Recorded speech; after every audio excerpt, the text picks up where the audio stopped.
In the world of cutting-edge stealth fighters and supersonic jets, there remains a relic of another era, an aircraft that looks crude but strikes fear into the hearts of enemies. It was not designed to dance through dogfights at Mach 2, nor to evade radars like a ghost. Instead, it was built for one brutal, singular purpose: to bring hell upon armored columns and protect troops on the ground, no matter the cost. This is the story of the A-10 Thunderbolt II, affectionately known as the Warthog, a flying tank, an angel of death for enemy armor, and perhaps one of the greatest close air support aircraft ever built. But how did this seemingly ugly aircraft earn its immortal reputation? Why does it continue to dominate battlefields half a century after its birth? Let's dive deep into the origins, design, firepower, battlefield legacy, and future of the A-10, a true legend of the skies. The urgent need, birth of the A-10. After World War II, air warfare evolved dramatically. Fighters and bombers became faster, higher flying, and more missile-focused. But by the late 1960s, during the height of the Cold War, U.S. military planners realized a terrifying gap. Who would protect ground forces if massive Soviet armored divisions invaded Western Europe? Traditional fighters like the F-4 Phantom II were too fast to perform precision strikes at low altitudes. Helicopters were too vulnerable to anti-aircraft fire. Thus, a new aircraft was needed, one that could fly low, fly slow, survive heavy punishment, and kill tanks efficiently. In 1966, the U.S. Air Force issued the AX Attack Experimental Program, demanding an aircraft optimized for close air support, CAS. Two major competitors emerged: Northrop's YA-9 and Fairchild Republic's YA-10. After intense testing, the YA-10 won, thanks to its simplicity, toughness, and, ironically, its ugly but effective design. Thus, the A-10 Thunderbolt II was born, named in honor of the P-47 Thunderbolt from World War II, another rugged ground attack aircraft.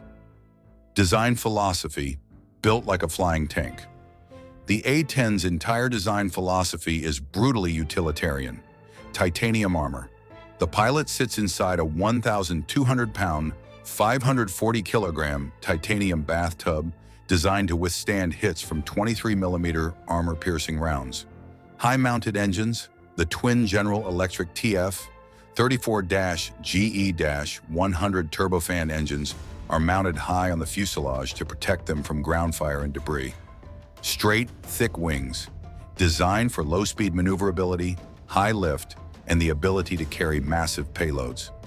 Large control surfaces, oversized ailerons, elevators, and rudders ensure the aircraft remains controllable even after sustaining heavy damage. Redundant systems: dual hydraulic systems and a manual reversion system ensure that even if all hydraulics fail, the pilot can still control the aircraft. The Warthog was built to absorb punishment, keep flying, and finish the mission. A philosophy rarely seen in modern jets, optimized for speed and stealth. The GAU-8 Avenger, a gun. So powerful, the plane was built around it. No discussion of the A-10 is complete without its signature weapon, the GAU-8 Avenger. Weight: 620 pounds, 280 kilograms, for the gun alone. Over 4,000 pounds, 1,800 kilograms, when fully loaded with ammo. Ammo capacity: 1,174 rounds of 30mm shells. Shell composition: depleted uranium cores for armor-piercing capabilities. The gun is so massive that the A-10's nose gear is actually offset to the right to accommodate it. When fired, the recoil force is equivalent to that of a small car slamming into the Warthog, yet the plane compensates automatically. A single 2-second burst can fire nearly 130 rounds, enough to destroy multiple armored vehicles. This gun is not just a weapon, it's a statement of absolute dominance on the battlefield.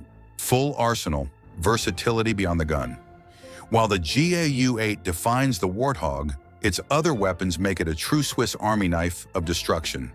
A GM-65 Maverick missiles, electro-optical or infrared-guided, perfect for tanks and hardened targets. GBU-12 and GBU-31 JDAMs, laser and GPS-guided bombs for precision strikes. MK-82 and MK-84 bombs, Classic unguided dumb bombs for area saturation. Hydra 70 rocket pods.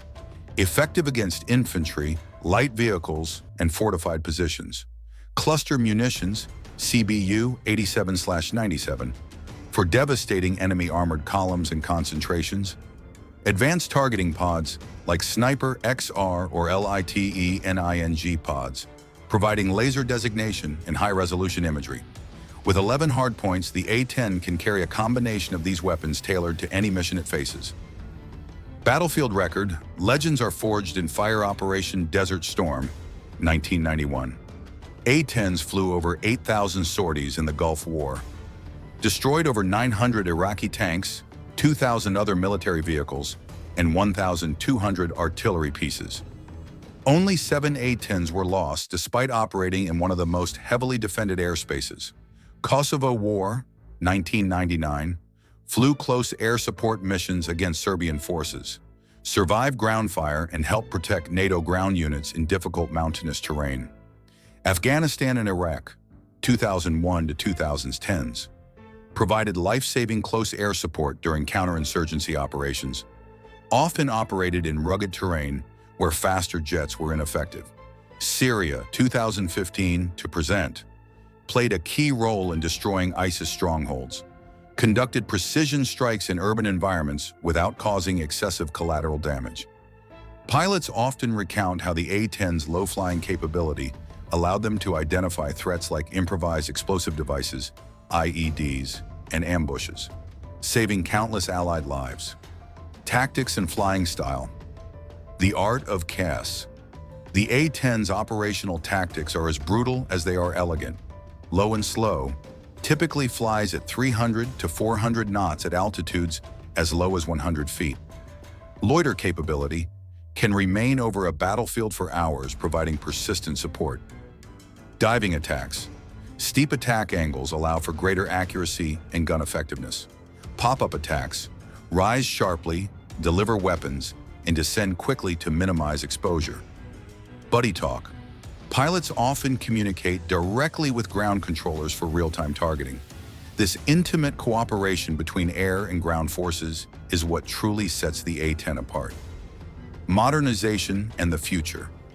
The A-10 was never meant to last this long, but constant upgrades have kept it lethal.